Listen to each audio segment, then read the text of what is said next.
Can you check now if we're live? Not yet. It says end stream, like I'm alive. But there's always a delay, right? Yes, but it says that we're live. We've been live for 15 seconds. Now we're live. Perfect. Yes.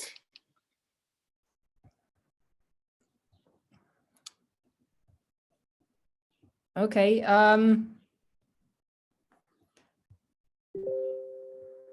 Shall we start?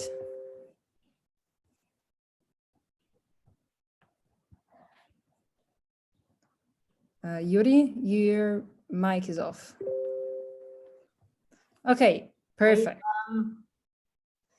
We solved our many technical issues. I'm really sorry, everyone, for my technological inability.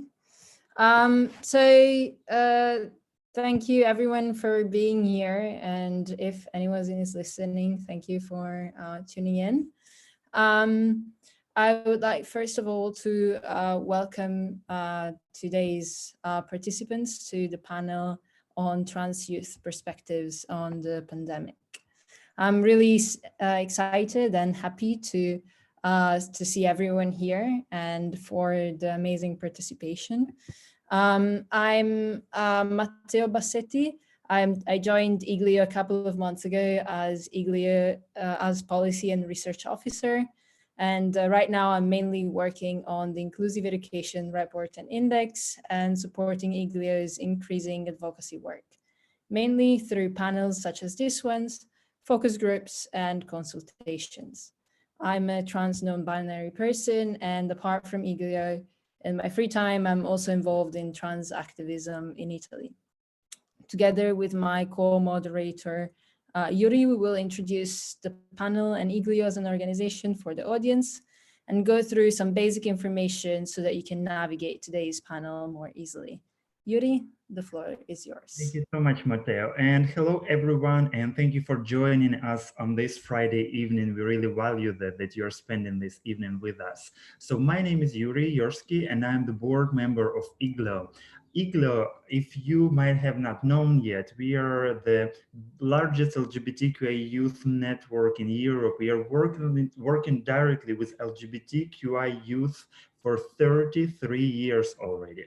We have now more than 100 member organizations in 40 countries of Europe and hopefully soon of Central Asia as well. Our main direction of work is concentrating on building activist capacity, increasing visibility within our community, working on inclusive education and developing the networks. So we are joining today with many great people who are part of our youth network, and Matteo will be representing them. Please, Matteo. Thank you very much.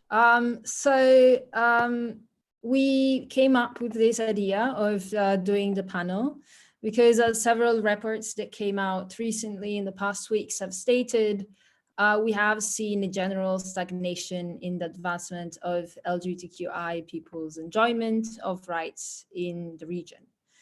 The coronavirus lockdown and crisis have accentuated social inequalities and disproportionately affected certain parts of the population, including LGBTQI people. Trans people have been affected significantly, and several countries in the Council of Europe region have used the lockdown and emergency measures to curtail trans people's rights. In the recent weeks, we've heard many voices about this, but that of trans youth has been missing. And with this panel at Iglio, we're trying to kind of fill this gap a tiny bit. Today, in the next couple of hours, we want to hear your voices, those of your communities, exchange resilience strategies and struggles, because at the end, as a community, we are stronger.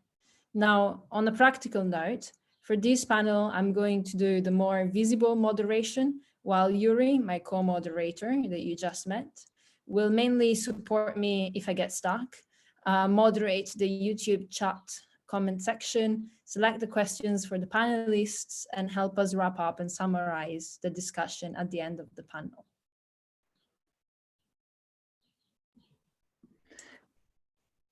Okay, so everyone, just to let you know that we have our possibility to create the safer space, and our intention is that please practice active care for yourself. Our dear panelists, I want to remind you that you don't have to answer like questions that you don't feel comfortable with, and you don't need to have like all the solution and give them for any problems. Take space for yourself, and take space to be vulnerable, uncertain, unsure, or unwilling. Also, please practice active care for each other. Dear listeners and our panelists, be generous and kind in your interpretations of each other's statements. Be generous and kind in your disagreement with each other's statement, opinions, or perspective.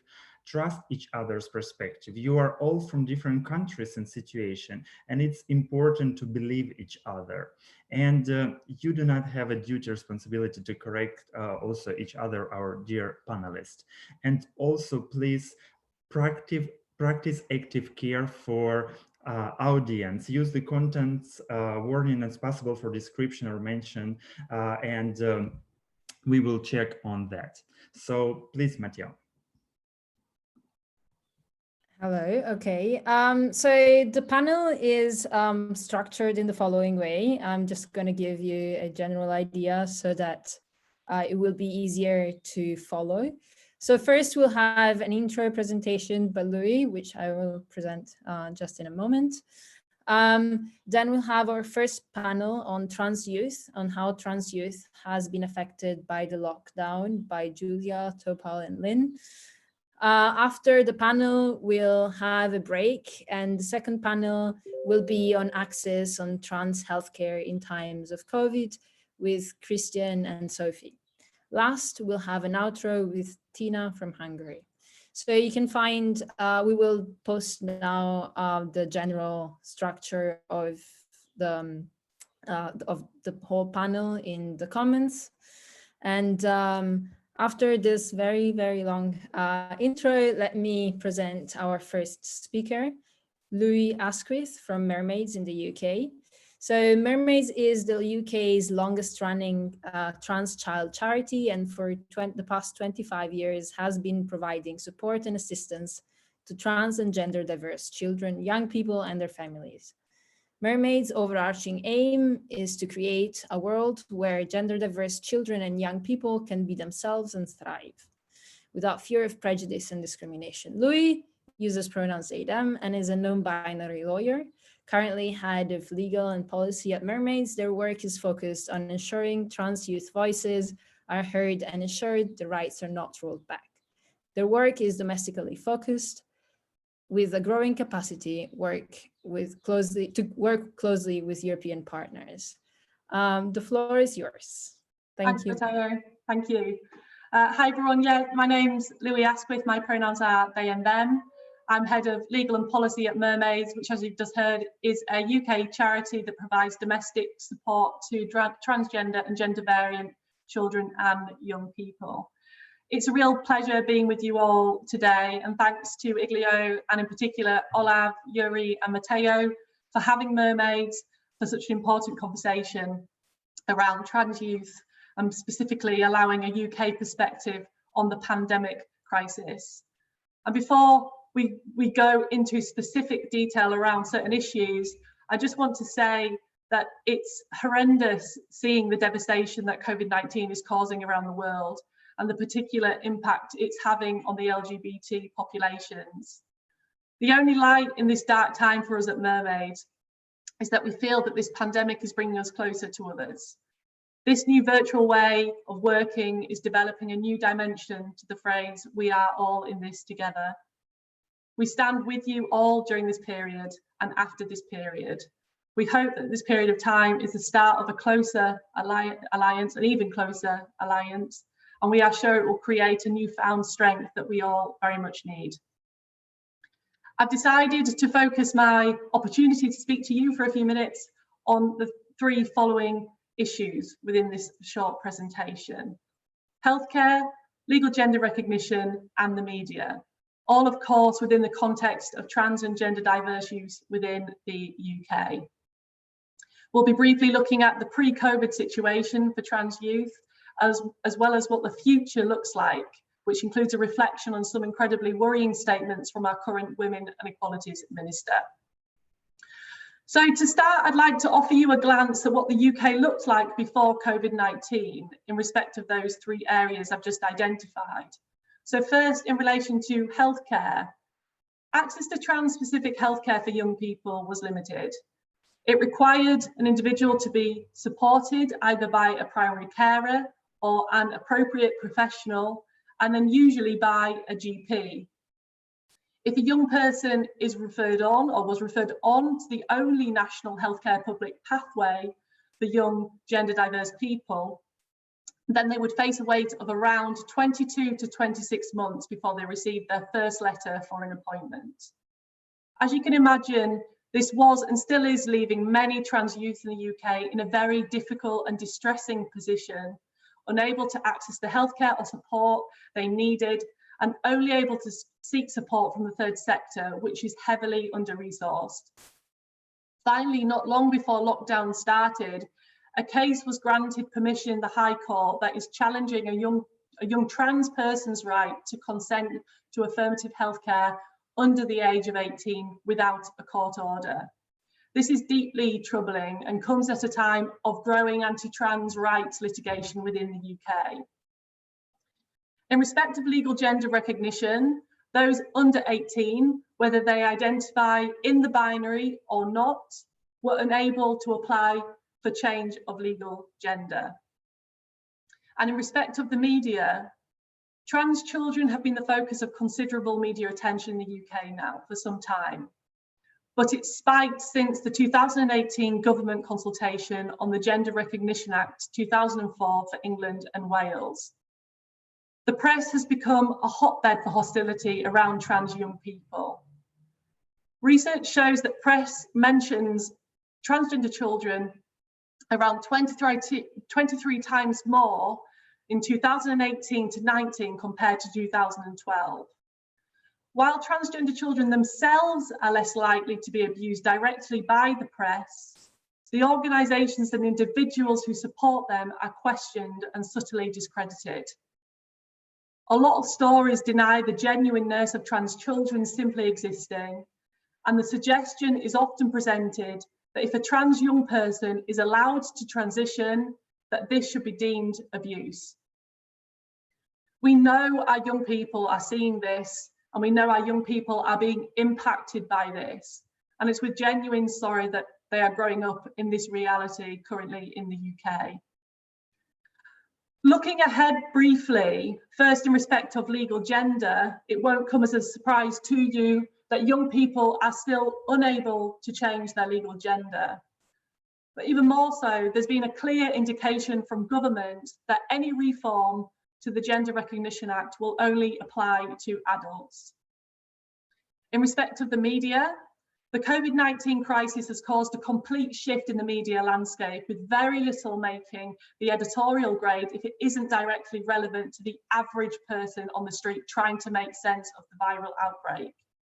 Now, this has meant a drop in anti-trans coverage in the mainstream press, but simultaneously, an emboldened government minister has used the moment to make unusually strident statements, which has led to an increase in confidence amongst anti-trans groups online.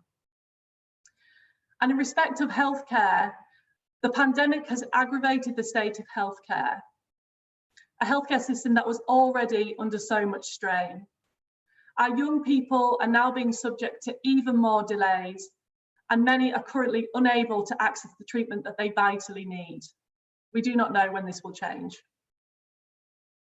To further this already worsening healthcare situation, our relatively new to office Minister for Women and Equalities, Liz Truss MP, recently gave a speech. In this speech, she stated that one of her priorities will be to, and I quote, to make sure that the under 18s are protected from decisions that they could make that are irreversible in future. She continued with, I believe strongly that adults should have the freedom to lead their lives as they see fit. But I think it's very important that while people are still developing their decision-making capabilities, that we protect them from making those irreversible decisions. I believe that this statement nods to a withdrawal of the right to bodily autonomy for a specific demographic of young people in the UK, trans young people. It nods towards a future in which young trans people will not be permitted to self-determine what happens to their own body. It nods towards a future that eradicates trans young people of their right to an identity and the freedom to express that without fear of prejudice and discrimination. Liz Truss MP also stated, the protection of single-sex spaces is extremely important. I believe the statement nods towards a future in which trans young people, with particular focus on trans women and girls, will be restricted from using the facilities that align with their gender freely. I believe that this statement nods towards a future symptomatic of the historic gender policing to which trans communities, both in the United Kingdom and across Europe, have been subject to. A gender policing that, if incited through new regulation or guidance, will directly impact young trans people across the UK also. We must not forget that when any government talks about trans lives, children are inherently included. Now, these comments that I present to you are following years of a growing anti-trans campaign in the United Kingdom. This anti-trans campaign has been building for a significant period of time. It's become loud, increasingly hostile, and what is most worrying, portrayed as a reasonable position to hold. This rhetoric around trans youth is one built upon the idea that if a young person is trans or gender diverse, someone has done something wrong to them. That being trans is evidence of some form of harm. Sadly, this is language that we all know well around the globe, both historically in relation to LGBT people. The more generous part of my heart understands that some who hold this position are perhaps coming from a place of love and lack of understanding. However, the more this conversation continues, it's becoming apparent that there is a demographic of our society who are simply refusing to listen to our young trans and gender diverse people. Anti-trans campaigners are being listened to first, and even now it seems by our current government. But we, Mermaids, are clear. No laws or regulations that work to restrict recognition of sexual orientation and gender identities of any person at any age has no place in a democracy. And to quickly conclude, we have a lot of work to do in the UK. We've got work to do to clarify what the government meant in relation to healthcare and single-sex spaces. We've got work to do to create a healthcare pathway that better provides timely and essential healthcare and support for our young people. And we've got work to do to create a media and press that puts trans young people as a source of inspiration, rather than bait that society can attack each other over. At the heart of everything, there is a child who needs our support and care. This is why Mermaids exists and why we are so honoured to be speaking to you today, to help spread the word of the current situation in the UK and seek your support and solidarity. We know we are not alone in the fight for trans youth rights, and we extend our solidarity and support back to each and every one of you. Thank you. Thank you so much, Louis, for your amazing presentation and for everything. I have one kind of like outro question that we'll try to ask everyone in the room. So in this environment and in this situation, how are you resisting? And which resilience techniques are you and your community employing or figuring out along the way? Yeah, I think before I give you specific examples, one thing that we're particularly focused on is making sure that we approach this with a child-centered approach. So making sure this is dealt with as a child-centered matter. Because if we forget the child, then we forget the human at the center of this. And over a trans child being trans or gender diverse, they are a child utmost and foremost and have the rights of a child as any other has. So we're really working to wake society up to this sad reality, which is the UK currently is not protecting a demographic of our children, trans children. Now, I personally believe that the majority of people in the UK and globally want to protect every child. So part of our work is providing that education to invite and engage those that just simply don't understand or don't know enough, those people that will engage and become allies in future. Because we all want every young person to thrive and every young person to enjoy the liberties that every young person should have. So in terms of techniques, we're working with human rights organisations around the country and around the world to raise awareness and ask for solidarity. We've created specific campaigns. So for example, we created a campaign last year, at the end of last year, called If I Had a Voice, that directly dealt with the media issue that I spoke of earlier. We're asking to speak to government and governmental institutions. And we're also considering intervening in strategic litigation going forward as well. Just as an outgoing point, I just wanted to say that resilience is really difficult when you are alone or feel you are alone, and having a network of support is so vital. And thank you for giving us this opportunity today to grow that network so we can help prevent a rollback of rights in the UK and beyond. And if I may just do a little call out, if anybody is watching this and wants to get in touch with Mermaids, if you think you can help or support our charity and our cause in any way, then please do contact us. Our website is www.mermaidsuk.org.uk.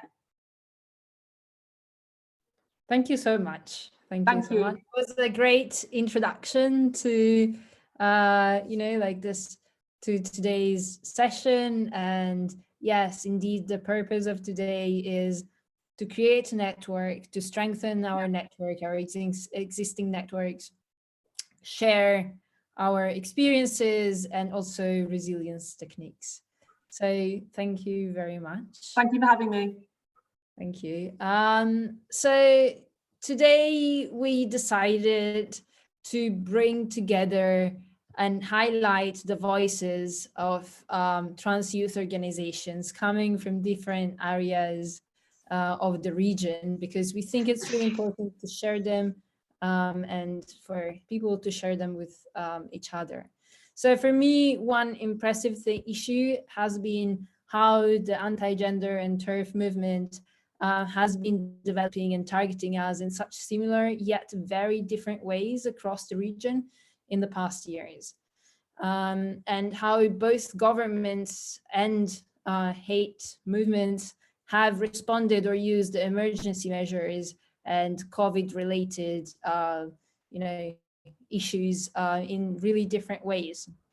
So our organization, from a recent focus group, one organization from a recent focus group has highlighted, for example, how whilst before the lockdown, they were constantly targeted by hostile press and hostile representation, the lockdown actually allowed them to pause and breathe because they were not at the center of the attention anymore.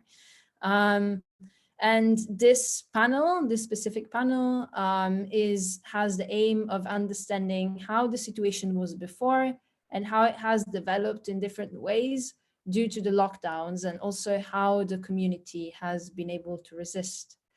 For this purpose, we invite to this panel Julia Kata. She uses she, her pronouns. And is the Vice President and Advocacy Officer for Transfusia Foundation.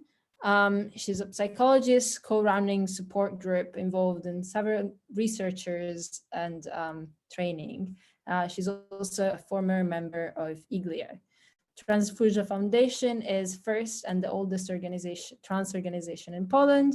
Their activities concentrate in 4 major working areas: advocacy, support, education, and promotion of the culture of the community. And they also provide support activities for the trans community. Our second member is Topal. They use neutral pronouns. They've been involved in activism since 2012. And since 2015, they've been executive coordinator of Trans Aid and have been involved with Trans Network Balkan since it was founded in 2014, and have been a member of the coordination team. Trans Network Balkan is a platform for the empowerment of a community of local groups and individuals to promote human rights of trans, intersex, and gender variant people, empowering and supporting local trans communities and raising visibility of identities, experiences, and topics in the Balkan region. So welcome. And our third panelist is Lynn. Lynn Koletnik, I probably butchered your surname, I'm really sorry, holds an MA in Gender Studies from the Central European University and is the Executive Director and founder of Transaction Institute.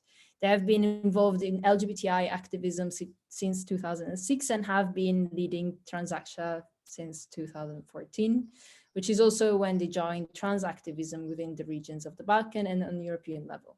Transaction Institute is the first and only non-governmental organization devoted specifically to human rights of trans people in the country.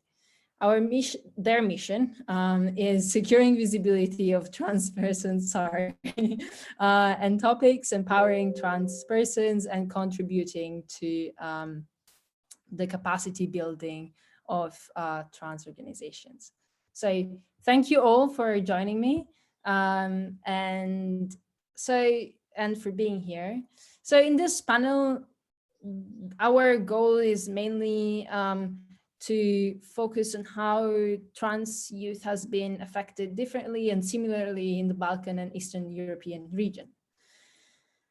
So my first question is if you could delve a bit into how before the COVID-19, the anti-gender backlash, whether it was prominent and how it was affecting trans youth in your country or region, and especially how things have changed with COVID, if they have changed in any way. Maybe Julia, if you want to start. Hi, everyone. Thank you so much for having me here. I think it's a very important event, and I'm very happy to be here. So Poland is a very specific country. We're having the backlash of human rights and democracy for at least few years now, and the situation is getting bad almost every month, unfortunately. LGBTI community was the enemy of the state basically last year for the elections. We had double elections last year for municipalities and for Europarlament. So that was they were the biggest enemy for the government. On, let's say, official level, during the pandemics, they had the government, the politicians, the right wing, they had different issues. So they left the community a little bit more, let's say, more alone, but they're not trying to just get, leave this issue all alone. So they're just fighting with the democracy basically right now. So they try to hit the organizations a little bit more, but not targeting the community itself as a person. But we will see how it go further, because we supposed to have a presidential elections 2 weeks ago and we didn't because of the pandemic. So so everything is very, very dynamic right now.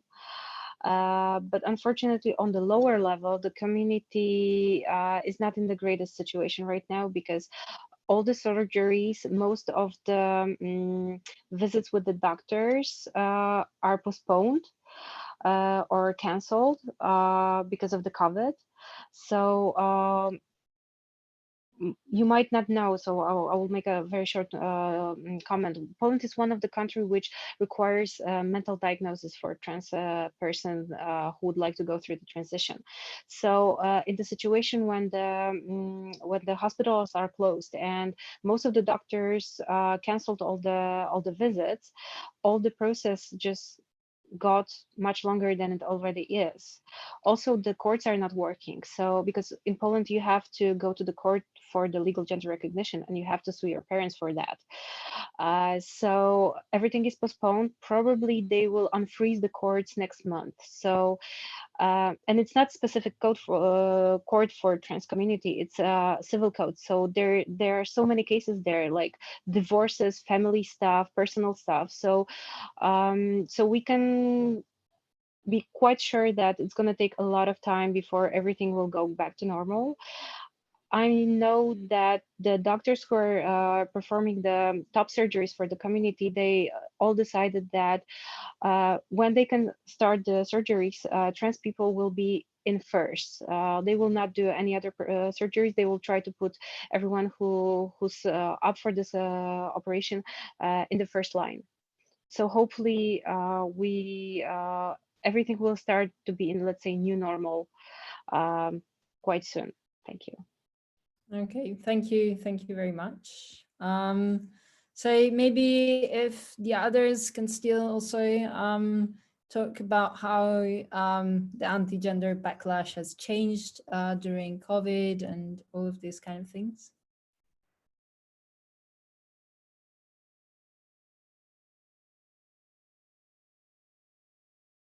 Lynn, or no?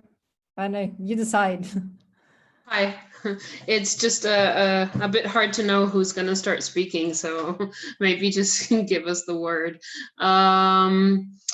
Yeah, I guess I can say that in Slovenia, it's quite similar to what Julia was talking about. I wouldn't say that the LGBT community or the trans community specifically is a direct target of the government. It's more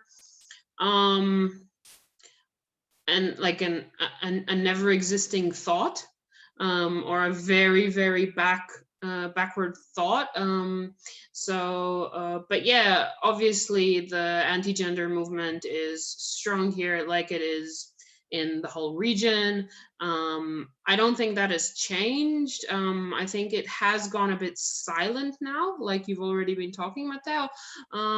But I think that in general, discussions on liberty and human rights and human dignity have just disappeared. So I mean, it's not just LGBT specifically or trans specifically, but general.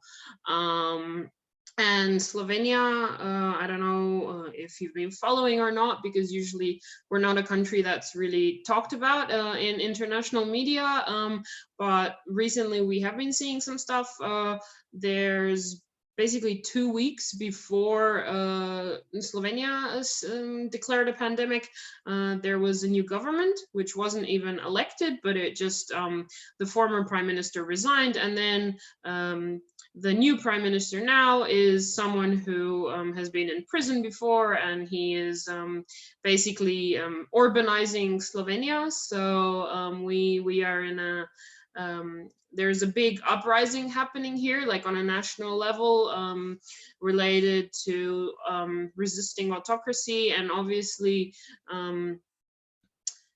there is a feeling of some rebellion present, and that's kind of the main topic. So apart from that, like specific human rights, trans inclusive, are not really being discussed much, but definitely with the pandemic still happening, I mean, even though Slovenia has undeclared it now, so it's gone, this doesn't mean that day-to-day life of trans people hasn't been hasn't become very different from where people live. Are they safe? What Julia was already talking about. So doctors, the same situation here. I think that's a general for everywhere. You know, student houses and dorms closed, so people needed to go live back to families where they might not be supported, etc., etc. Thank you very much. Thank you. Yeah, I would just like to add that it's pretty similar situation in Croatia. All the anti-gender movement is being silent for now during this period. Like you mentioned, it's a kind of relief to just forget about them for a moment. But also, what's important to say is that a lot of people had to move from where they were living, either because of financial situation, because they lost their jobs, because most trans people usually work freelance jobs or seasonal jobs, and most of those people are jobless right now, which is a hard situation. And also because of the recent earthquake in Zagreb, some of our community members had to move back, for example, back to their parents, who are not very supportive and who are even maybe abusive, because their current living space was destroyed during the earthquake. So we also have this situation on top of COVID-19. But yeah, pretty much similar like in the rest of the countries in the region. Right, and adding on to that, it connects kind of to the second question I had in mind.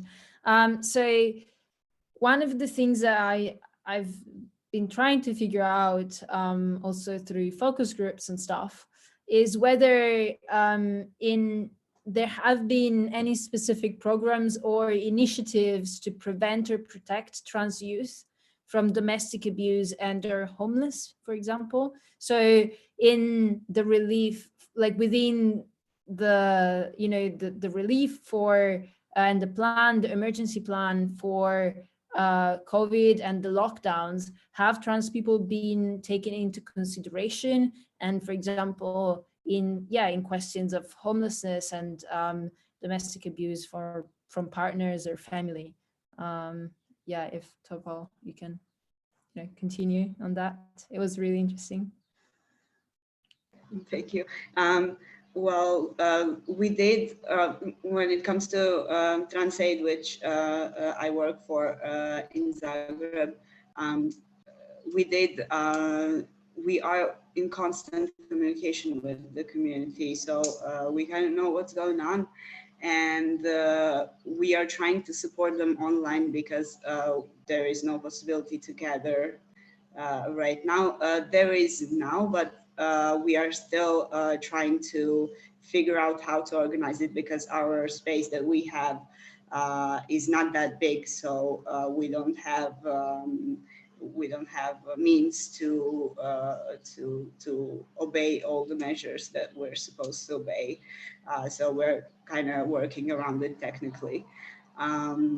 So we have online support groups, and we have online individual counseling, which was proven to work pretty well. And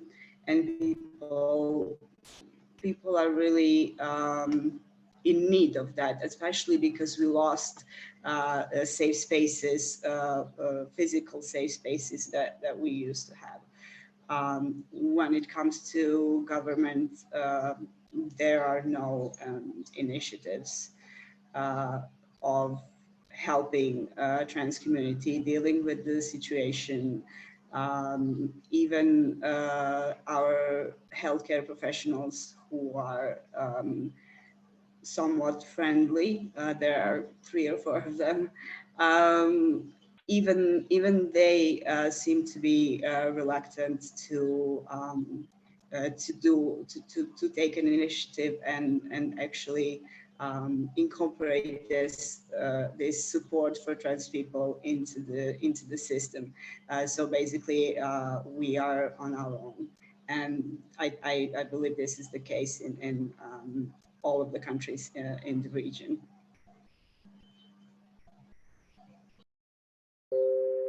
Thank you very much. Lynn, have in your situation, have there been any specific programs or initiatives to protect or prevent trans youth from No, domestic? I mean, I wish I can kind of copy paste what Seka talked about. But honestly, I mean, if we look at the fact that a fascist former prisoner is leading the country right now, it's kind of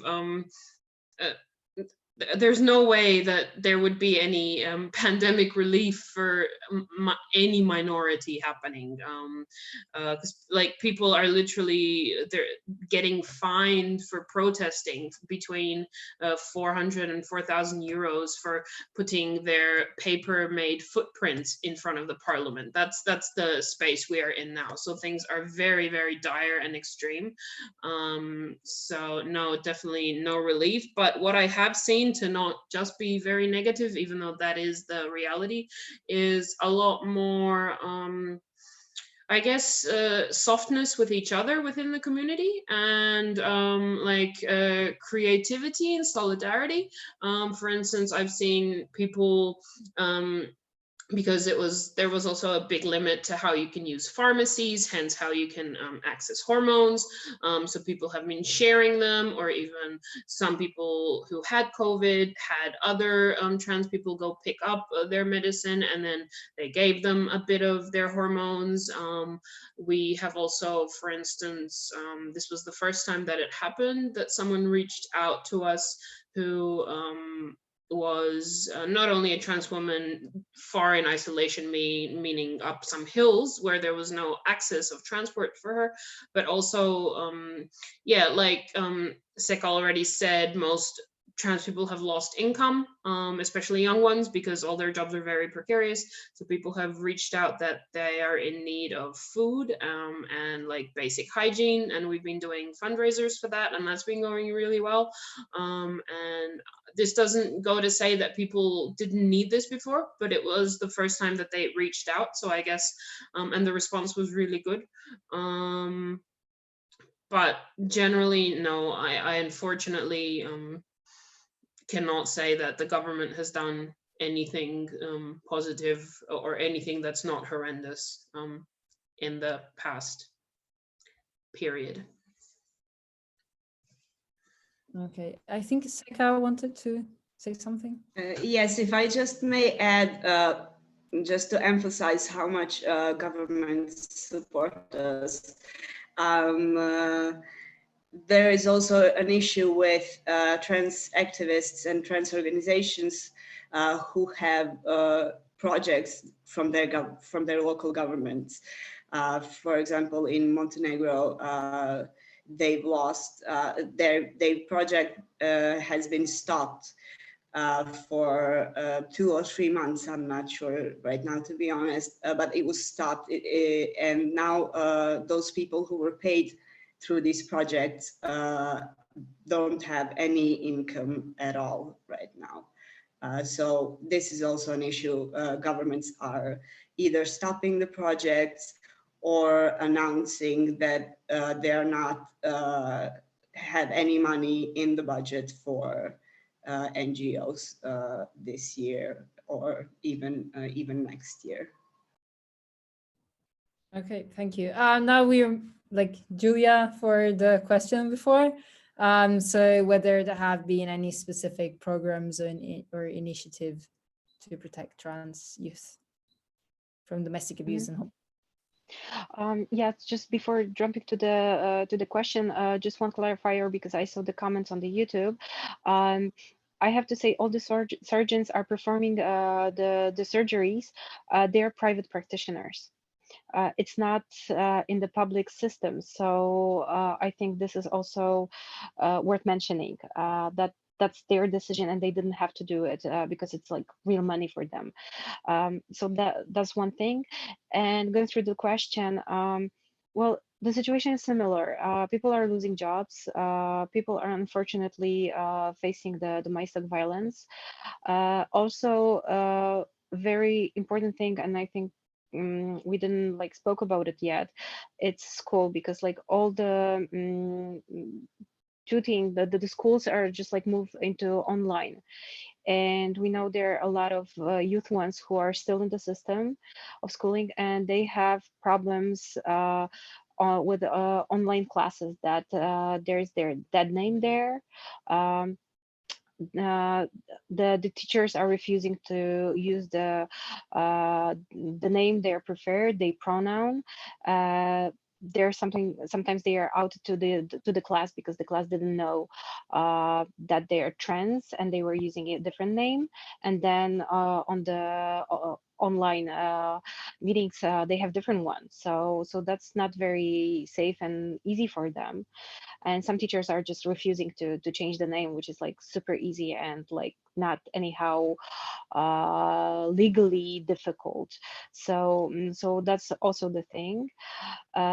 We're still looking at the situation, how the people are managing. If we know there are people losing jobs, we know there are a few people, unfortunately, who had to change the place where they're living because the situation at home was very difficult and they couldn't take it anymore.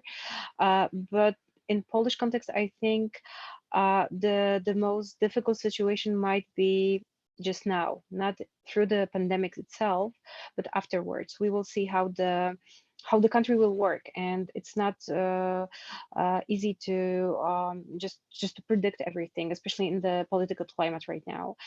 And also with the government, with the projects, there was nothing there for years, to be honest. And I think the biggest wish of the community is just like, please, government, just leave us alone. Just don't touch us. Like, we're gonna do our thing. Just stay away from us, and we were gonna be really good. So, but we will see how it goes, because Poland, 1/3 basically of the Poland is right now anti-LGBT zone, so or LGBT free zone. So we will see how it how it's going to work when the country will be operating let's say normally, like the way it used, more or less. So yes, I think that's the Polish context. Okay, thank you. So I have one question that again I'm trying to ask kind of everyone, and then we'll have some questions from the public. And the question that I'm trying to ask everyone is, how are you resisting within this context?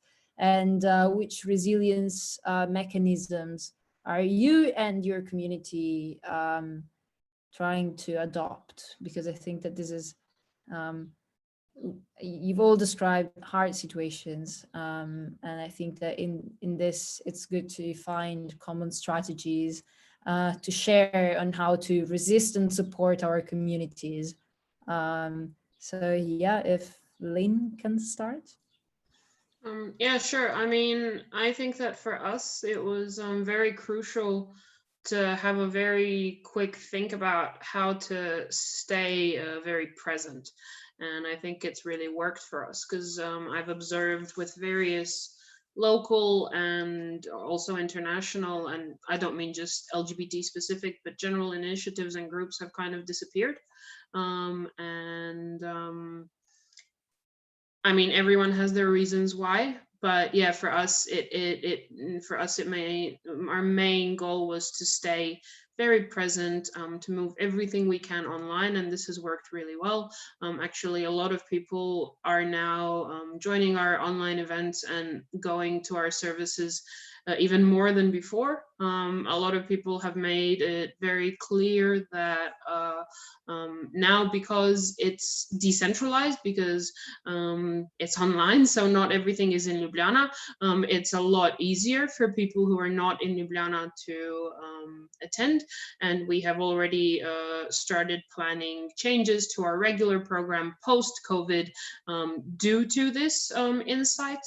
yeah, something else that we did, and I think we're all quite proud of, and it's international, and I really invite everyone to have a look at it, is for Idaho Bit, we created a quarantine zine, which basically has like, it's very big. It's not really a zine, it's more like a book already, but it has art and poetry and just honesty from queer and trans people from all over Europe, yeah, I guess I mean, this might be a bit of a basic answer, but I think it also entails and encompasses everything that we need to know. We're still here, we didn't go anywhere, and yeah, I think that in this period, that is that speaks of itself. Yeah, that sounds amazing. Also, like the zine and everything that you're doing. Yeah, it's. I think it's also especially interesting how we're all learning some things that will stay even after the quarantine and such. Seka, if you want to talk about resilience and strategies. Yes, of course. Yeah, basically what Lynn said, I would copy paste as well now. We've been trying to be as present as possible online. We're trying to develop our online platforms. We have a Facebook group with over 300 people involved, which also helps us communicate with people from different countries in our region to see how they're doing, and to give support. And also we're trying to develop as much informational materials for people to know what's going on in their country regarding pandemics, if their doctors are working, if they can go through legal gender recognition procedure, if it exists in their country, if it's possible to do it at this moment. Also, for example, in Croatia, we had an issue with top surgeries. There is one surgeon doing top surgeries in Croatia, and so people had the issue that they couldn't go to checkups after their operation because everything stopped, which is also kind of problematic. But yeah, we're trying just to give people information so they know what's going on, and so they know how to behave and to tell us what they need in regards with what's going on. We're on the phones with experts, medical experts, with ministries, with all kinds of people involved in legal gender procedure if it exists in a certain country. And also when it comes to community events, we're not able to organize this year's Transposium. I don't know if you know, but Transposium is a regional gathering which gathers around 100 people every year. And this year we're not able to do this, so we are moving it online. We are currently in the process of preparing it, and hopefully it will be good. I'm sure it's not going to be as warm and as great as it is usually, because we're not going to be physically together, but still I'm sure it's going to be great and useful, and also fun, of course. So yeah, I think that's basically it. Thank you so much. Julia, do you have some amazing resilience strategy? Actually, I think the community in this difficult and weird time at the same time, basically, started to organize themselves, which were something that we were trying as Transfusia push a lot for years, like to make people start being advocates and doing things on their own. And because a lot of people are stuck at home with their families, so it's sometimes for some of them it's very difficult to even call the helpline or have a let's say, talk or through the Skype or any other video or phone call, they're more active on online groups. There are several Facebook groups for trans community, and people, I think they're helping each other a lot. They're like very, very thoughtful about each other, and that really warms my heart. Also, similar to Transakcja, we actually moved all our services online. So all the support groups are already online. We even open a new group online because we have several support groups across the country. So every group has their own online group, but we open one, basically open one for those who couldn't attend the regular ones. And it's quite popular. We're already thinking about making another one because, you know, supporting group online with 20 people, it's not the best idea. People would not have enough time to talk about the things that they're interested in, or you know, getting support they need. So we're already thinking about another one. Also today we have a premiere of a little booklet about binders, because we didn't have any, let's say, materials about safe binding and binders for the community in Poland. So we made it, and it was like printed in February, and it's still in our office because we cannot send it anywhere. So we decided, like, yeah, it's getting warm, so let's give people something. So they will read through the weekend. Also, I have to say that we're receiving, as Transfuzja, and I think as a community as well, we're receiving a lot of really warm wishes and a lot of support from our allies, especially on the international level. We're receiving emails saying, like, you're doing a great job, please take care of yourself, please tell the community that we're like thinking about them. So it's really amazing, and it's really empowering both for us as a staff of Transfuzja, and I think from the community as well. So so it's very very important. Also, we have amazing support from our grant donors, and without them some things would be much difficult to do. Even paying for the online you know, premium programs might be a problem, and our grant donors are just like super flexible and saying, like, do whatever you need to do, and we're supporting you. And thank you for that, because that's also making our life a little bit easier. Also, we were talking about the situation in the healthcare and in the countries itself. I would just like to remind that there is still research going on, trans and COVID.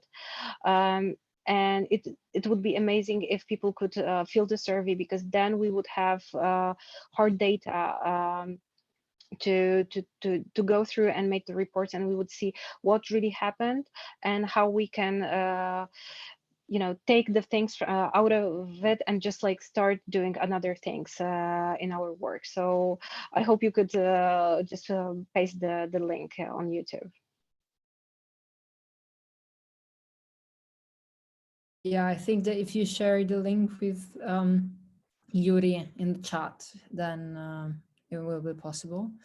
So I think it's really interesting also to see how the solidarity is developing within the trans community. And this connects with a question from the YouTube chat. And it's basically about how whether the trans community and this is for SECA, trans community in after the earthquake and everything, how, for example, they've been it has mobilized, like, in hosting each other, and in terms of solving the issue of homelessness. Yes. But if after SECA anyone wants to answer also that's good. Okay. Well, when it comes to housing each other and supporting each other in this way, We were thinking about this, but it was hard because of the restrictions due to COVID, like legal requirements for physical distancing and all those things. So we didn't do that. But the city did provide housing for anyone affected by the earthquake in students' dorms. This, of course, affected students negatively, but we didn't get information that any of these issues were trans-specific. Yeah, that's what happened.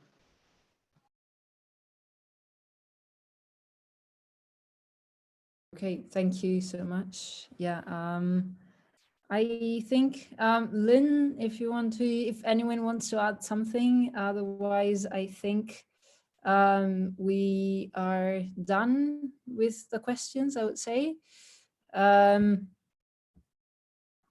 If you don't want to answer anything else or add anything else, I think that we are done with the questions. And basically now, what we're going to do with the panel in general is that we're going to take a 10 minutes break, and then after the 10 minutes break, we'll be back and have a second panel on trans healthcare specifically. So I really, really want to thank all of you for being part of this amazing panel, and because I just really love hearing all of your experiences. And yeah, we'll be back in 10 minutes. The streaming will stay on, and I will just ask everyone in the Zoom to just mute and take their camera off, so we can just like stretch our legs, take a sip of water, and then be back. Okay, thank you.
Hi, everyone.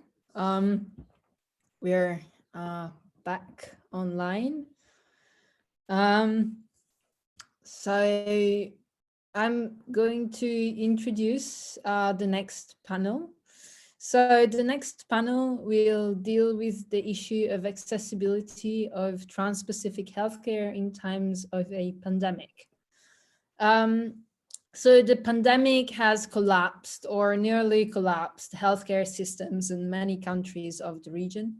However, the starting point and the starting situation of trans people's and especially trans youth access to healthcare was extremely problematic, as many of our previous speakers have highlighted.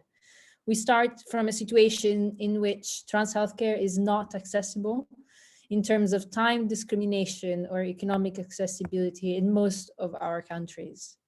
So, and this has all been worsened by widespread pathologization. So we hope that this panel will provide us with some interesting perspectives and insights on how COVID and the lockdowns are further affecting trans access to healthcare. For this panel, we have Christian Cristalli from Gruppo Trans in Italy, and Sophie Schers from the Netherlands. I probably, again, butchered your surname. I'm really sorry. So Christian is a 32 years old Italian trans activist. He is the president of Gruppo Trans and has been involved in activism for the past 12 years. He has 7 years of experience as a trainer in diversity and inclusion projects in schools, healthcare, and public administration. He's further involved as a peer operator in the trans community for the development of career opportunities and is the coordinator of Archigay's National Trans Network for the politics and healthcare working groups. Gruppo Trans is an organization that strives for a culture based on respect for diversity and fights against discriminations based on sexual orientation and gender identity. The organization works towards the recognition of trans people's right to health without discriminations, for access to employment, and for a law that recognizes gender self-determination and depathologization, and is a grassroots organization. Sophie Schers is a Dutch transgender activist working as policy advisor for Transgender Network Netherlands. For the past 10 years, she has been advocating for better legal gender recognition, respectful media representation for trans people, and for safe school environments for trans youth, and much more. Her pronouns are she, her, and they, them. Transgender Network Netherlands is a Dutch organization advocating for transgender rights and trans people's well-being against discrimination and violence. TNN was founded in 2008 and has successfully lobbied for better legal gender recognition among the many policies they're working on outreach for trans sex workers, immigrants, and youth. Thank you all so much for being here. I'm very, very, very excited because trans healthcare is my favorite topic. The aim of this panel is to have some insights on how the situation is developing in your countries.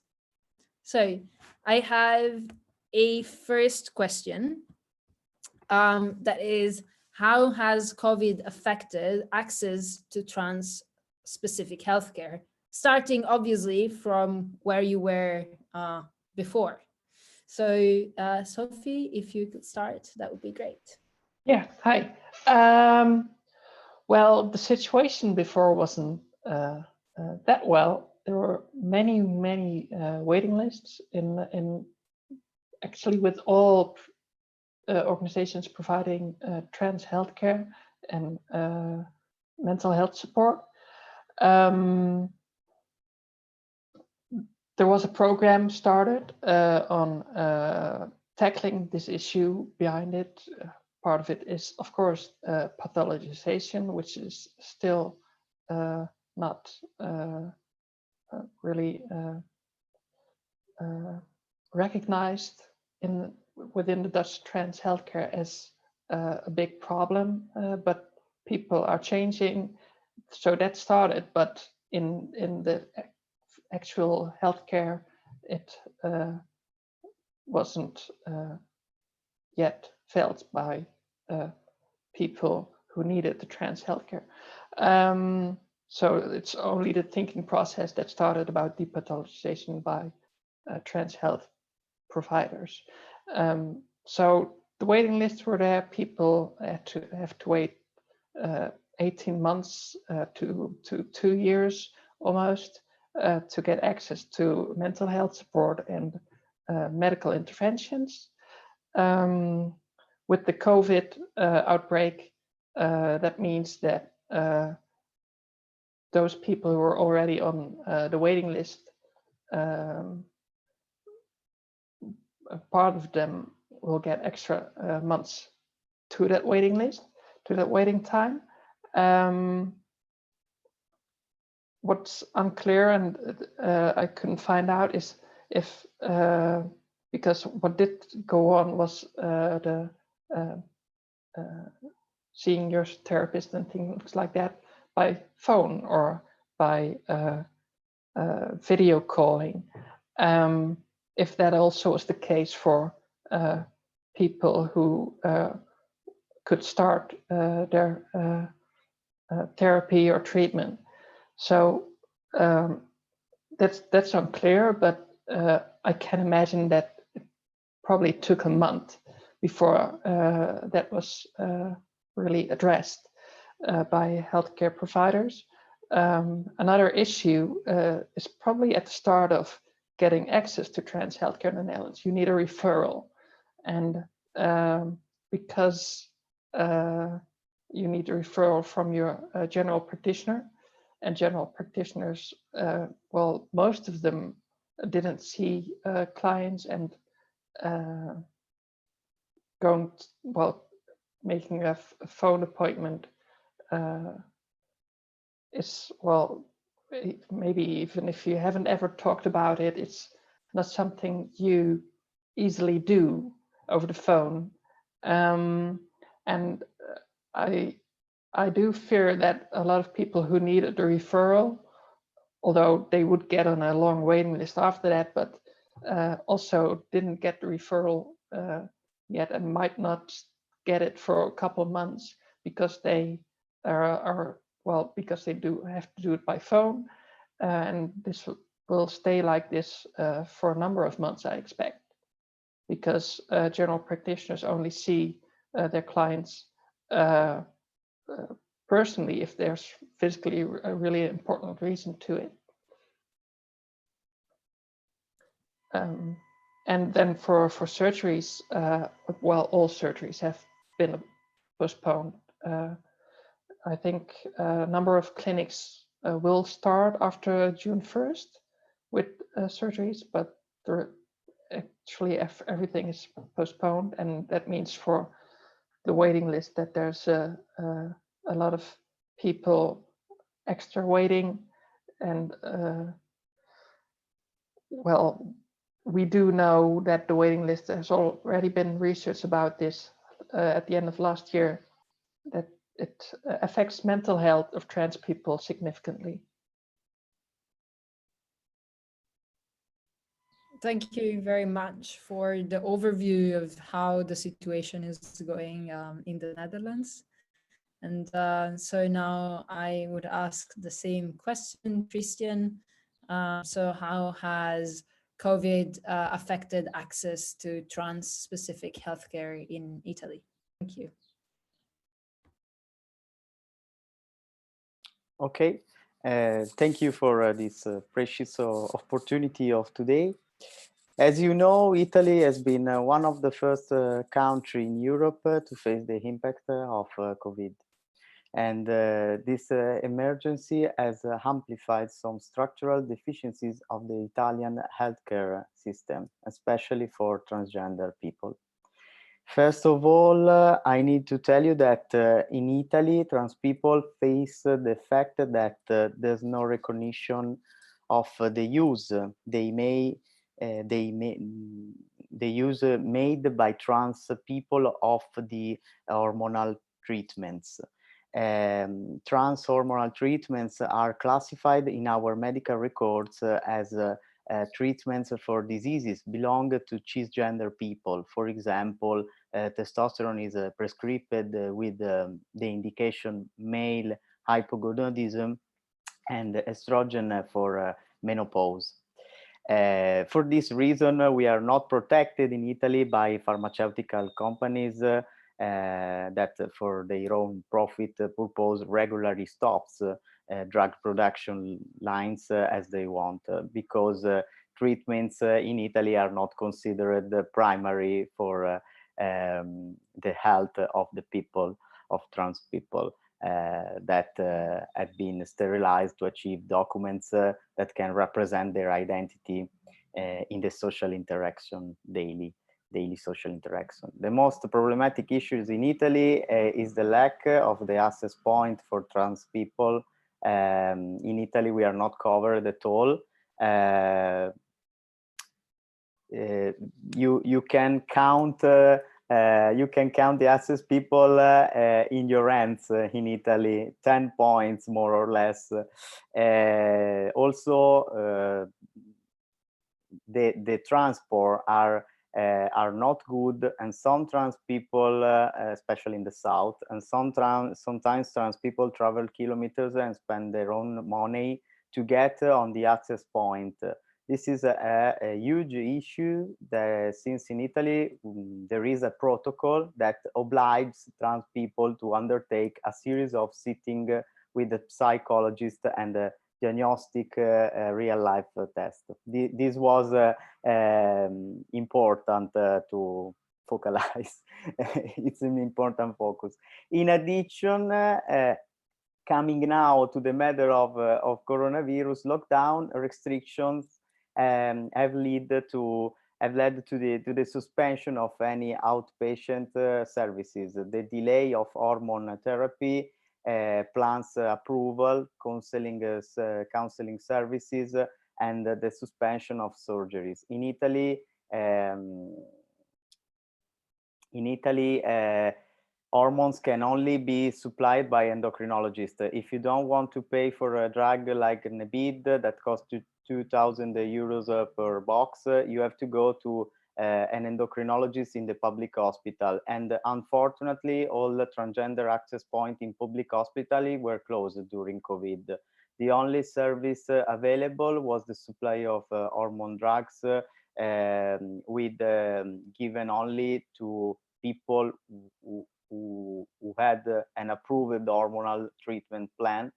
Only in a secondary moment during the emergency in Italy, government has allowed the hormone supply for people without the approved plan. Basically, because of fear of COVID, suddenly trans people found themselves without access to hormone and surgeries. Moreover, depending on where you live in Italy, having the free drug is not possible. So also the right to exist and the right to access to healthcare is depends on which part of the country you live in. And COVID has amplified all this situation that was was critical also before. Okay, thank you very much for the perspectives. So one of my main questions that I want to ask both of you is whether, because both from the previous presentations and from your initial talks, it becomes very clear that the way that COVID affected trans people is mainly due to pathologization. So my slightly rhetorical question is whether depathologization and access to barrier-free access to healthcare is like becoming even more important in light of COVID. So we realize that when the healthcare system of a country is under stress, depathologization is like even more important. What are kind of your perspective on this?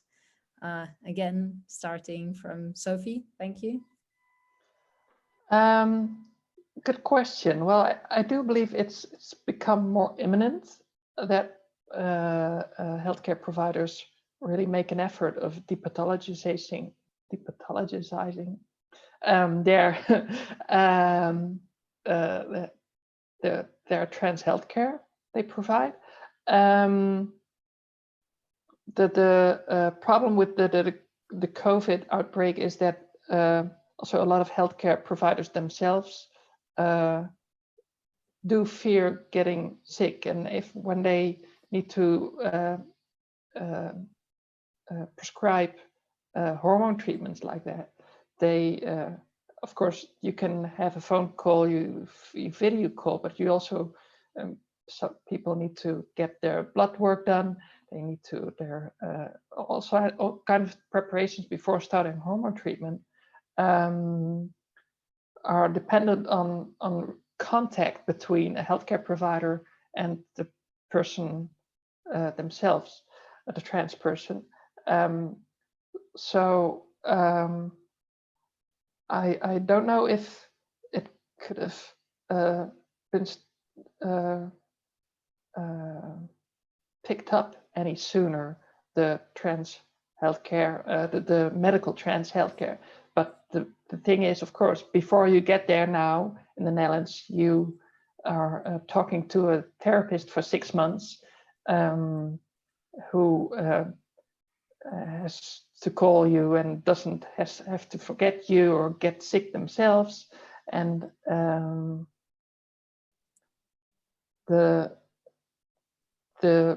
biggest issue, I think, is that they treat you like there is no COVID, I think. Like there is no social isolation and no loneliness concern during this whole process. That it's only the trans healthcare of the diagnosis they're dealing with, and not your mental health. So depathologization would also mean that there would become that more space to talk about mental health would hopefully become more available for trans people, which is now not the case, or at least not enough. Thank you so much. I think it's really, you said a really interesting point, that pathologization, I know it's the worst word in the whole world. Pathologization doesn't allow trans people to talk about mental health often, because at least for me, but also for many people I know, it's a matter of like trying to convince the psychologist or the psychiatrist that you're trans enough and you're trans in the right way. So yeah, even in times of that is where like social isolation and everything, it would be really important. So thank you so much, Sophie. Christian,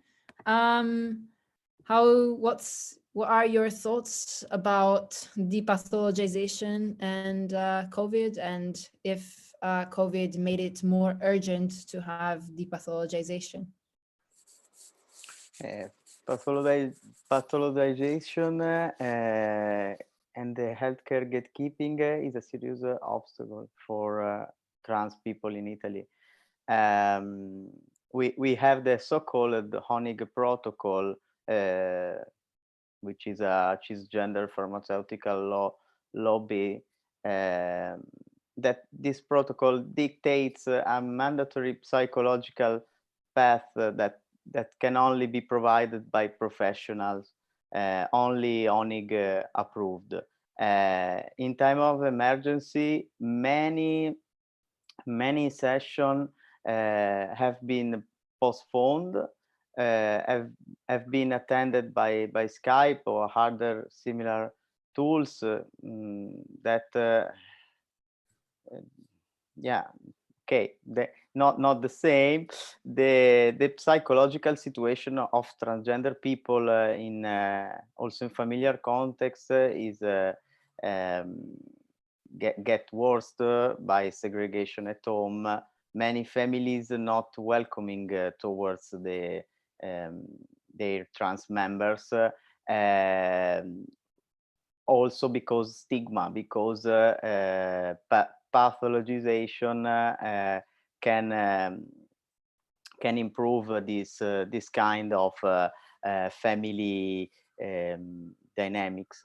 Our association has provided a helpline also for people in our community that has been a support for them, for many of them.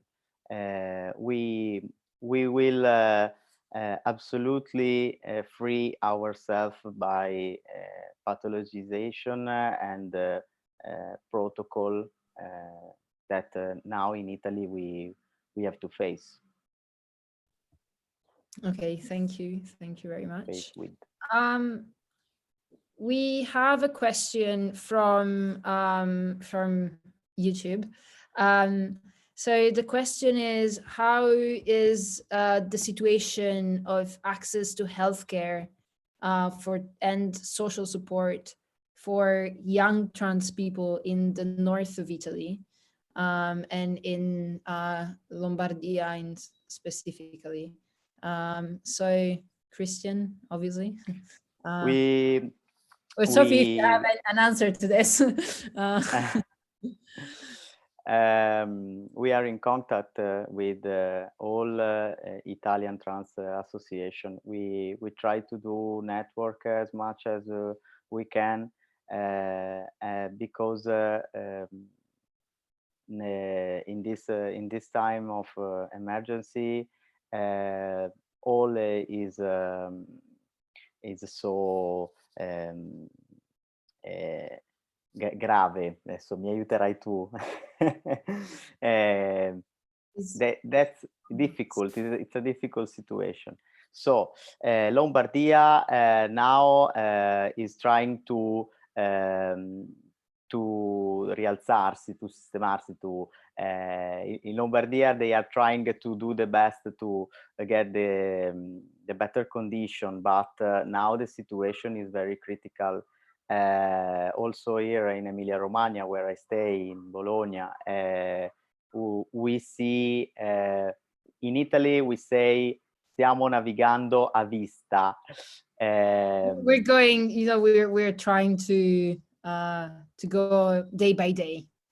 Yes, day by day, because only with mutual chain and hoping that Italian government will do the best also for invisible trans people, like all sex worker people that in this crisis, in this period, in this emergency, had a serious problem to exist. We resist.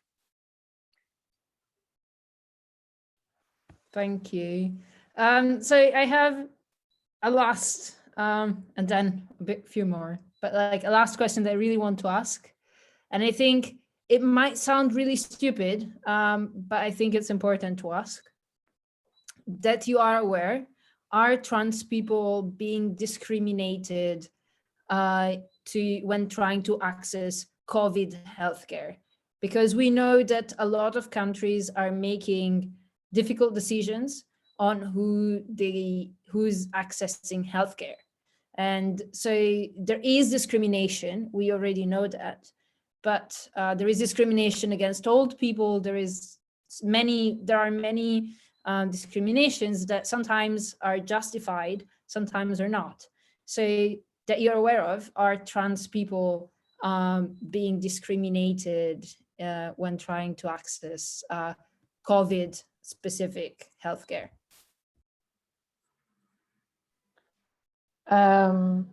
Well, actually not that we're aware of that discrimination happens. We haven't received any signals of trans people getting really sick that they need medical care for their catching COVID in the hospital. But of course, when a trans person doesn't have the right legal status, as many bicultural trans sex workers in Amsterdam have, well, having not having Dutch citizenship or Dutch or even being legally in the Netherlands, this will discriminate them when they want to need to access the right healthcare if they get really sick. So I can imagine that some unfortunate situations can happen, especially if those people also live in close encounters or close close to each other in small homes, or have difficulty collecting their income by doing sex work. Yeah, this creates problems. Thank you for your insights. Yeah, I think it's it's really interesting how it's actually an intersectional issue, and how it deals with like so many parts of one's life. And for example, being undocumented is a problem in certain countries more than others when trying to access healthcare as well. So Christian, do you think that in Italy trans people are being discriminated when accessing COVID healthcare? Obviously, yes. As mentioned before, trans people doesn't exist, especially in the health system in Italy, and they tend to avoid asking the healthcare system for services because they cannot trust the medical staff. There are almost never they are almost never prepared to treat the trans patient, and often act in a discriminatory way. Remember that in Italy, the documents, the IDs for transgender people are the results of a long and expensive legal procedure in court. And so many trans people face the discrimination to approach the healthcare national system without a document that can represent themselves. As a result of this, transgender people are more likely to be discriminated when they seek healthcare, and also harassed in a medical setting. Nothing has changed in Italy for our understanding to the triage. There are no specific protocol for the treatment of trans people. And I would not be surprised if trans people face problems with the coronavirus triage today. At the moment, we don't have data of this, and this would be a point that as association we would investigate as soon as possible. Cool. Thank you very much. I think that unfortunately this was it for our panel, but thank you for all of the questions. They were super And the answers were super, super interesting. I'm really glad I had both of you on this panel. So now we are having our concluding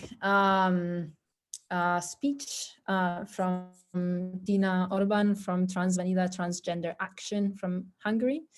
So the trans community in Hungary is the one that has been affected the most by emergency measures and lockdowns, with the laws prohibiting legal gender recognition passed just a few days ago in Parliament. However, the Hungarian trans community has also been able to do something amazing in the last months. They mounted an immense awareness campaign and reached not only the European institutions, but also the European public. I mean, I was talking to my mom about this and she knew everything about the situation of trans people in Hungary. So we want to hear from Tina how the whole campaign and resistance went and is continuing to go, and how they're resisting in these tough times. So Tina Kolos Orban is a vice president. As a vice president, is responsible for international relations and advocacy at Transvanilla Transgender Action since 2011. They serve on Transgender Europe's board as co-chair and has been member of the International Trans Fund's grant-making panel in the past. Transvanilla Transgender Association is a Hungarian NGO which aims to empower trans and gender non-conforming communities and advocates for the interest of trans people in all walks of life. Their vision is a Hungary where trans people are respected, accepted, and visible members of society. The floor is yours. Thank you very much for joining us today. Thank you, Matteo, and I would like first to thank Inglio for organizing this amazing panels with these amazing discussions. I'm Tina Kolos Orban, as it was said, and I'm born, raised, and still raised in this country, which is named Hungary, and which is changed because of its actions on trans rights in the past days. I'm working on trans issues for more than a decade now, and I've been working on gender recognition in the past 6 years, and I just work for international relations of Transvanilla. And when I was listening to Louis, Julia, Lisa, and Christian, I had one wish only. At the moment, I dream of having only such problems. Tina, we Yes. can't hear you. You cannot hear me? Okay, is it better now? Yes, way better. If you can, just rewind. We haven't been able to hear the last few sentences. Okay, so when I was listening to Louis, Julia, Lynn, Seka, Sophie, can you hear me now? Just to check. Okay, and Christian, I had one wish only. At the moment, I No, it's sounding bad again. I don't know what's happening. It's sounding bad again. When should it go wrong, if not now? Yeah, now it's good. I mean, okay, let's try. Hope it will not go on and off. Yeah. So at the moment, I dream of having such problems that others have. And this feeling is, I can tell you, is devastating, because the problems and issues in Poland, in Croatia, the Netherlands, and Italy are severe and sad for trans people. But before I get into how it is at the moment for trans people in Hungary, I think let's a bit touch on what it's like before COVID-19. And if you talk about access to healthcare in Hungary, similar in Italy, there are no national guidelines for trans-specific healthcare. It's totally unclear who is entitled to what in the public healthcare system. So care is already pushed mostly to private care instead of providing the public healthcare system. And hormone therapy is provided on similar basis as in Italy, and with the current move of people never again being allowed to change their gender anymore, that can have a severe effect on hormone therapy or access to hormone therapy in the future. When Tina, it comes to, can you maybe turn off your video and see if it's better? Because I'm really interested in what you're saying. yeah, I can understand. I'm sorry for this. Is it better now? Yes, now we can hear you. Seems like it. Oh, I hope it stays like that. Sorry for that. So, and healthcare for young people under 18 was never available. That was never discussed, that they have access to anyone. And when it comes to legal gender recognition, we've had a procedure for 15 years at least, which was functioning really well. Access was never granted for people under 18, but for people who were over 18, it was relatively working well. And I will not go into any details on that because that is past, as we all know. And the thing that I would like to touch upon a bit is the anti-gender backlash, which was mentioned in the first panel. And the panelists have said that they kind of got some relief during the COVID. Can you maybe keep the mic more distant from your mouth? My earphones now? Yeah, now it's working better. It's working, but it will go off again. I mean, okay. So I don't know when you lost me. Just a couple of sentences ago, I think. Okay, so let me know when you cannot hear me immediately, so I can try to move or something like that. So in the first panel, there were some discussions on anti-gender backlash in our region, and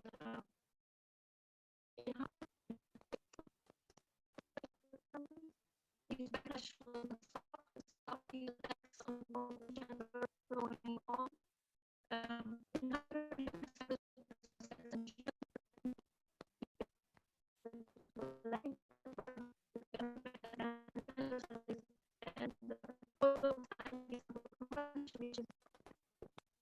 Okay, Tina, we can't hear you.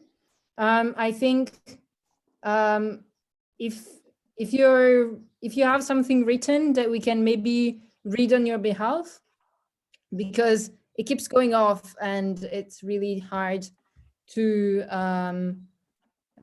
hear.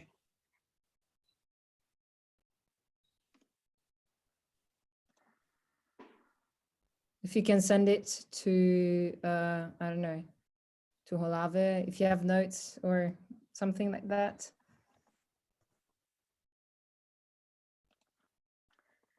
okay, I try to send my notes to Olave. Will that help? Yes, yes. Okay. Okay. It will take me some time because I have closed everything else. Yeah. No worries. I think that we can do something that we had planned for after, which is mainly thinking about how like all of this day and panel has been. And then maybe I had a question that was on the trans-specific healthcare.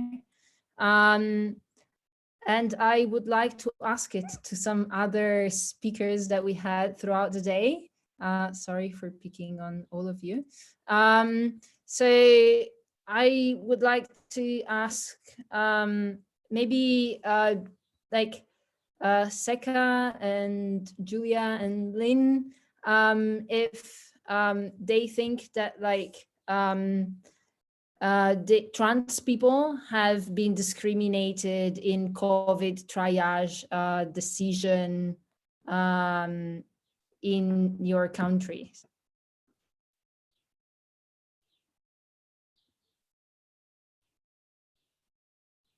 Yeah, I don't know, Seka, if you want to start.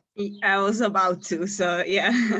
As far as we know, we didn't get any information of this being a case in any of the countries we're involved with, which of course doesn't mean it doesn't happen, but obviously it doesn't happen too much, so it would reach us as an issue. So I hope it's all good there. Okay, cool. Thanks. Julia?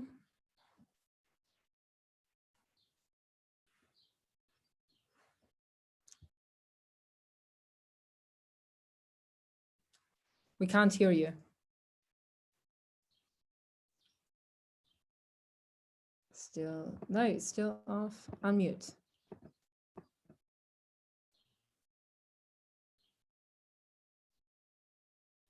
Okay, Lynn, if you want to start while we try to unmute Julia. Yeah, sure. I mean, I don't really have anything to add. It's kind of just like what Seka said, like we haven't been given any info that anything like that has happened. But yeah, that doesn't mean it hasn't. Sorry, I'm not very helpful with this answer. No, it's okay. I think it's more that it's useful to have an overview of whether we know that this is happening anywhere, anywhere in Europe. So, Julia.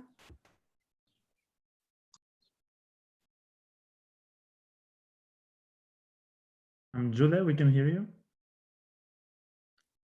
No. Mm-mm.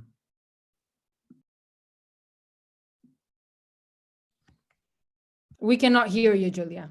Oh my God, the technical problems today. Maybe without the headphones, because before we could hear you perfectly. No. Still no.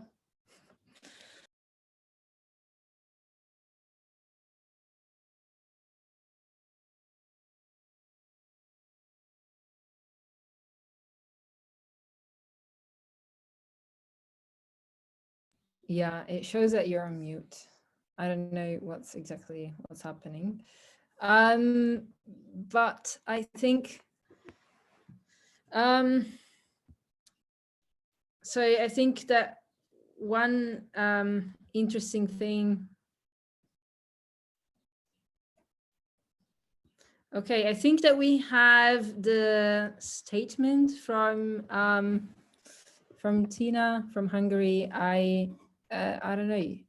Yuri, do you want to read it or do you want me to read it? Yes, I can read it. Thank you so much. We take our apologies. We give our apologies for these technical problems. And on behalf of Tina, I will read the notes. So please consider it as their statement. Listening to Louis, Julia, Lina, Seka, Sophie, and Christian, I had one wish only. At the moment, I dream of having only such problems. And this feeling I can tell you, is devastating, because the problems and issues in Poland, Slovenia, Croatia, the Netherlands, and Italy are severe and sad.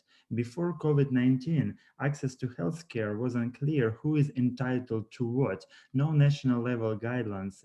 Care is pushed mostly to private care instead of the public health care systems.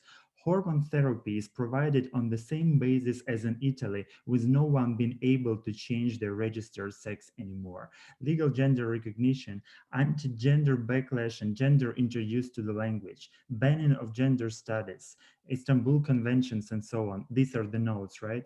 Trans use in times of COVID, there was access to trans health care in times of COVID-19. We knew that the government will not provide help to Trans Vanilla set up a COVID-19 trans fund, and it was almost totally designed and resources were secured in 2 weeks. But then trans people started to have a very special COVID-19 situation in the past 6 months, 7 weeks.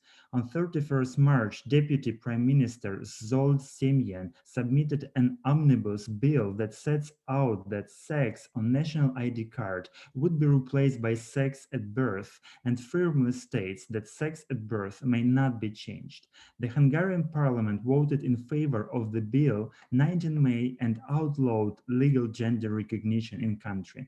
At the moment, the president of Hungary, János Áder, has to sign the bill. Others have mentioned that anti-gender movement remained silent so far during the pandemic. In Hungary, they have found new scapegoats. The attack is clearly anti-gender and was not communicated with transphobic comments and such, nor resulted in transphobic articles in the media, with only a few exceptions. Trans people are claimed to be themselves freely, have whatever gender identity freely. The state will not interfere in that, but also will not recognize it legally.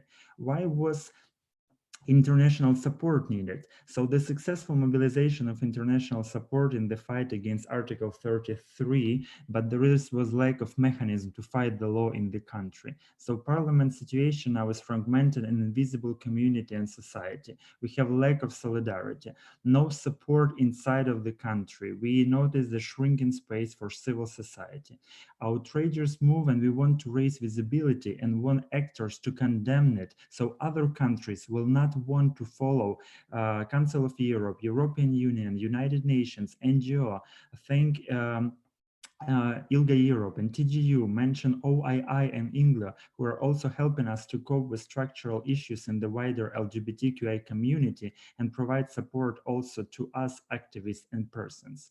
So there will be a link, I will send it to YouTube now, that to describe the situation, but also there is a petition that which ask you for your support. There are different campaigns. You can use hashtags and solidarity messages, post them on social media. So let's try to condemn it all together. So we are learning how to combat being hopeless and attacked. Thank you, Tina, and I hope like I delivered your message in a way you wanted it to be. And yeah, Matteo, please, I will send the links now to YouTube. Okay, thank you, Yuri and Tina, for your words, for your amazing words. So today, right now, we would like to have a small wrap up. I just wanted to say that I'm humbled to have been able to ask you all of these questions. And I've been amazed by all of your answers. I'm not sure whether there are any further questions from the chat on YouTube because I totally lost it. Yeah, I just wanted to ask a couple more questions to Tina, but I hope to be able to ask them soon in another situation. So yes, I just wanted to say goodbye and thank you very much for all of your inputs. I think maybe Yuri had something because to say to wrap everything up.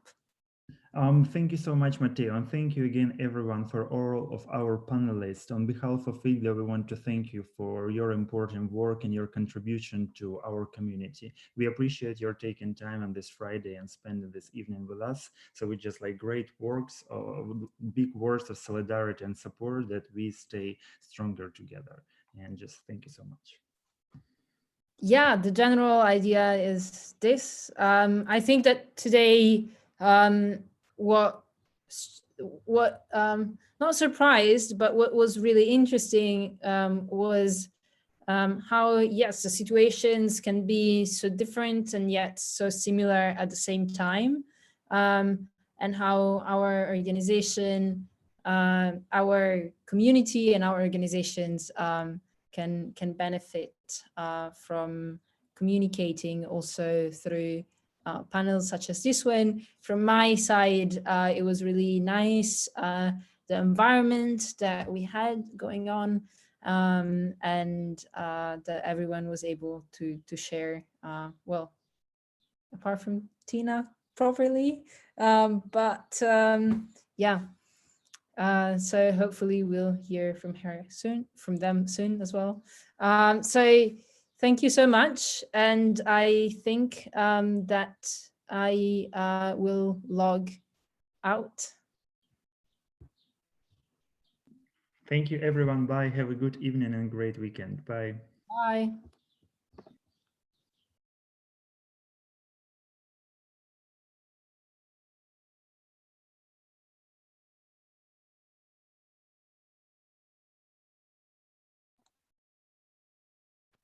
Wait, everyone.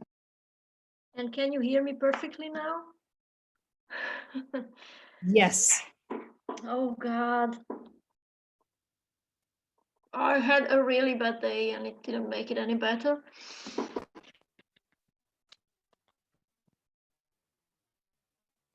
Okay, if everyone is still on, we're not done. That was a fake announcement. Tina is back online. Matteo, Yes. before Yes. you move on, can you make sure that video on YouTube stopped? So nothing of this. So The video on YouTube is still on. that's what I say. So please don't say nothing else. Can you make sure that we stop the video on YouTube? We stopped the video on YouTube. It's still on. We are still on. I can see. Yeah, because Tina is still on. Matteo, it's okay. That's what I say. Let's not discuss anything now. Let's then wrap it up. People can see us on YouTube. Okay, stop live stream. Bye. Yes, yes, yes.